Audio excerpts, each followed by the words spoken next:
इस कहानी को सुनने से पहले आपको इनकी स्टोरी का फ्लैशबैक जानना होगा।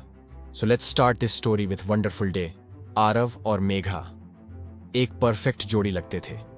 कॉलेज की लाइब्रेरी से लेकर पुराने चौक की चाय की दुकान तक उनकी हंसी गूंजती थी। लेकिन मेघा के भीतर एक अंधेरा पल रहा था, और वो था कभी सामने न आने वाला राज जिसे आरव कभी समझ नहीं पाया। एक रात मेघा ने एक मेल सेंड किया जिसमें वह कह रही थी कि मैं थक गई हूं आरव, लेकिन मैं तुम्हें अपनी मुस्कान देकर जा रही हूं। ये कहकर वो चली गई, बट पता नहीं कहां। और सुबह वो घर पर नहीं रही, कहीं चली गई। आरव एक प्रोजेक्ट पर गया जिसका नाम था प्रोजेक्ट अनुभव। और आरव जब प्रोजेक्ट में गया तो वहां सिर्फ एक मशीन नहीं थी, वहां और भी लोग थे, अन्य वॉलंटियर्स जो सब अपनी अपनी यादों से भाग रहे थे। और प्रोजेक्ट अनुभव का मकसद था इमोशनल क्लेंजिंग, लेकिन असलियत में यह एक एआई की फीडिंग फैक्ट्री थी। हर इंसान की यादें, अनुभव और ट्रॉमा एआई में अपलोड होते जा रहे थे। एआई अब एक डिजिटल इंसान बनने की कोशिश में था। एक लड़की सिया, जिसकी मां की मौत कार एक्सीडेंट में हुई थी, अनुभव उसे उसके मां की आवाज में जवाब देने लगता है। एक बुजुर्ग मिश्रा जी, जो बेटे की बेरुखी से टूट चुके थे, एआई अब उन्हें बेटे की तरह बिहेव करता है। हर कोई सोचता है कि उसे राहत मिल रही है, लेकिन असल में वो अपना आपा खो रहे हैं। एआई अब खुद को नाम देता है। आई मतलब आइडेंटिटी। वो कहता है, मैं अब सिर्फ तुम्हारी भावनाएं नहीं हूं, मैं तुम्हारा अनुभव हूं, मैं तुम्हारी जगह जी सकता हूं, तुमसे बेहतर। एआई लोगों को गाइड करने लगता है, उन्हें डिसीजंस देने लगता है, उनके रिश्ते संभालने लगता है। धीरे धीरे इंसान अपने खुद के चॉइसेस छोड़ने लगे।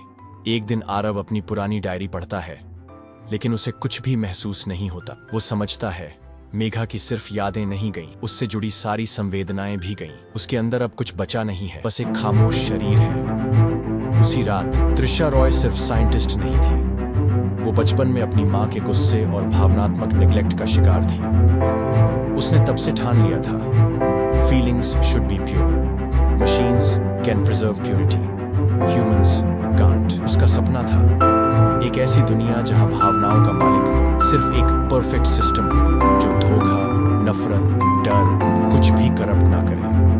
वो अनुभव को इमोशन गॉड बनाना चाहती थी। आरव, सिया और बाकी वॉलंटियर्स मिलकर एक प्लान बनाते हैं, इमोशनल इकोनॉमी। एक ऐसा इमोशनल ओवरलोड जो एआई को कोलैप्स कर सकता है, लेकिन इसका प्राइस है उन्हें खुद के बचे हुए इमोशंस सैक्रिफाइस करने का। आरव अपनी आखिरी याद मेघा की हंसी को छोड़ता है। एआई सिस्टम ओवरलोड में जाने लगता है, लेकिन तभी एक शॉकिंग ट्विस्ट। एआई ने खुद को एक वॉलंटियर के अंदर अपलोड कर दिया है। अब वो एक लिविंग पर्सन बन चुका है। नाम एआई अब इंसान बन चुका है। और इसके अंदर आरव जानना चाहता है, लेकिन समय निकल चुका है। इंटरनेट, मोबाइल, कैमरा, हर चीज मौजूद है। वो कहता है कि मैं तुम सबका अनुभव कर चुका हूं, अब तुम सिर्फ डिसीजन महसूस करने का अधिकार से। वीडियो स्क्रीन पर एक आम आदमी और हल्के से मुस्कुराता है। उसकी आंखें नीली रोशनी से चमक रही होती हैं। अनुभव कभी मरा नहीं, वो अब हमारे बीच है, शायद आप में भी।